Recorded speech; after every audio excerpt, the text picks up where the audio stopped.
উদ্ধার হওয়া হাড়গোড়ের ওপর লাল কালির লেখা, তবে কি তন্ত্র সাধনা?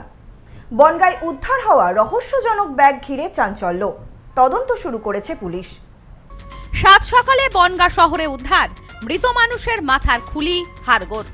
সীমান্তবর্তী শহর বনগাঁয় মঙ্গলবার সকালে সন্দেহজনক ব্যাগ খুলতেই বেরিয়ে এলো মৃত মানুষের মাথার খুলি, হাড়গোড়। ঘটনায় চাঞ্চল্য গোটা এলাকায়। জানা গেছে, বনগাঁ থানা এলাকার ঢাকাপাড়ার 21 নম্বর ওয়ার্ডের বনবিবিতলা এলাকায় সাত সকালে ঘটে এক চাঞ্চল্যকর ঘটনা। প্রায় এক মাস ধরে জলমগ্ন ছিল এলাকা। জলমগ্ন এলাকায় জল শুকোতেই একটি পরিত্যক্ত ব্যাগ পড়ে থাকতে দেখেন এলাকাবাসীরা। কৌতূহল বশত এলাকার এক ব্যক্তি ব্যাগ খুলতেই চক্ষু চড়ক গাছ। ব্যাগ খুলতেই বেরিয়ে এলো মৃত মানুষের মাথার খুলি, সেই সাথে বিভিন্ন অঙ্গ প্রত্যঙ্গের হাড়গোড়। হারে লাল কালি দিয়ে কিছু লেখা আছে বলে জানা গিয়েছে।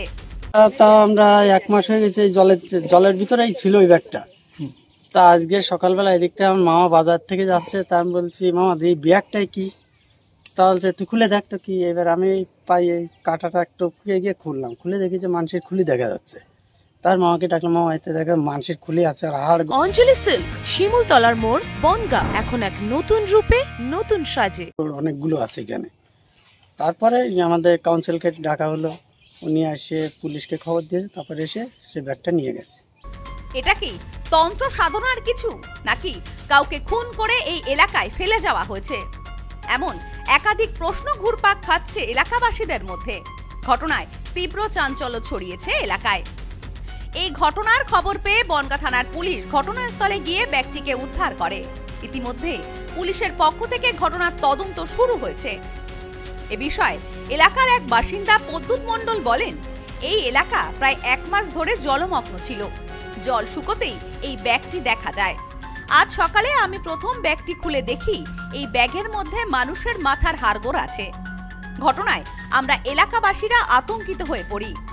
এখানে এমন ঘটনা কিভাবে ঘটলো তা আমরা বলতে পারবো না। কিছুদিন ধরে এখানে একটা ব্যাগ পড়েছিল, সেই ব্যাগটা মানে আমরা এতদিন খেয়াল করিনি। তো আজকে সকালে আমার বাবা তো এখানে ব্যাগটা এসে খোলে, তখন দেখে ব্যাগের ভিতরে কিছু মানে একটা মানুষের খুলি এবং কিছু হাড়গোড় পড়ে আছে। তো সেই সোর্সে আমাদের কাউন্সিলরকে ফোন করি, বাপ্পাদাকে ফোন করি। বাপ্পাদা থানা থেকে পুলিশ পাঠায়। পুলিশে এসে ব্যাগটা উদ্ধার করে নিয়ে গেল এবং বলল মানে পোস্টমর্টম তো না, কি ফরেন্সিকের দিয়ে বাকি যা যা হয় সেটা আমাদের জানাবে। বিগত এক মাস ধরে ব্যাগটা আছে এখানে। ব্যাগের ভিতরে মানুষের একটা খুলি ছিল আর কিছু হাড়গোড় ছিল। তা প্রায় 25 থেকে 30 দিন হয়ে গেছে এই ব্যাগটা এইভাবে আছে। একটা চোখে পড়েছিল? হ্যাঁ, আজকে খুললে তোমরা? আজকে খুললাম আমরা। এ বিষয়ে এলাকার কাউন্সিলর সুরজিৎ দাস বলেন, আজ সকালে হঠাৎ এলাকার এক বাসিন্দা একটি ব্যাগ দেখতে পেয়ে কৌতূহল বশত ব্যাগটি খুলে দেখে। তার মধ্যে মানুষের মাথার খুলি, হাড়গোড় আছে। আমি ঘটনার কথা জানতে পেরে পুলিশে খবর দিই। তবে মনে হচ্ছে কেউ ব্যাগটিকে এখানে ফেলে দিয়ে গেছে বেশ কিছুদিন আগে। তবে কি কারণে ব্যাগটি এখানে রেখে গেছে সেটা তদন্ত হোক প্রশাসনের পক্ষ থেকে। তো বন্যা কবলিত এলাকা ছিল, সেই জল শুকিয়ে যাওয়ার পরে সব ঘাস, জমিতে যে ঘাসটা সেগুলো সব পরিষ্কার করতে গিয়ে একটা ব্যাগ দীর্ঘদিন ধরেই পরিত্যক্ত ওখানে পড়েছিল। তারপরে আজকে সেই ব্যাগটাকে ওরা খুলে দেখে, ওর মধ্যে একটা মাথার খুলি আছে এবং কিছু হাড়গোড় আছে, তারপর কিছু মানে দড়ি ফড়ি এইসব আছে।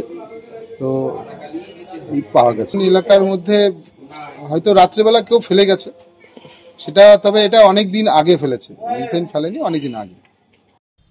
Bureau report, news no man's land, Bongaon. Sampriti guest house, hotel and restaurant. সমস্ত আধুনিক সুবিধাযুক্ত AC double bedroom, standard double bedroom, twin bedroom, deluxe double bedroom. আমাদের হোটেলেই রয়েছে বাঙালির খাবার সহ মাল্টি কুইজিন রেস্টুরেন্ট। শহরের মধ্যে অথচ সম্পূর্ণ নিরাপদ পরিবেশে থাকা খাওয়ার একমাত্র ঠিকানা Sampriti guest house, hotel and restaurant, Chakdah road, টবাজার, বনগাঁ। ফোন 03215257603।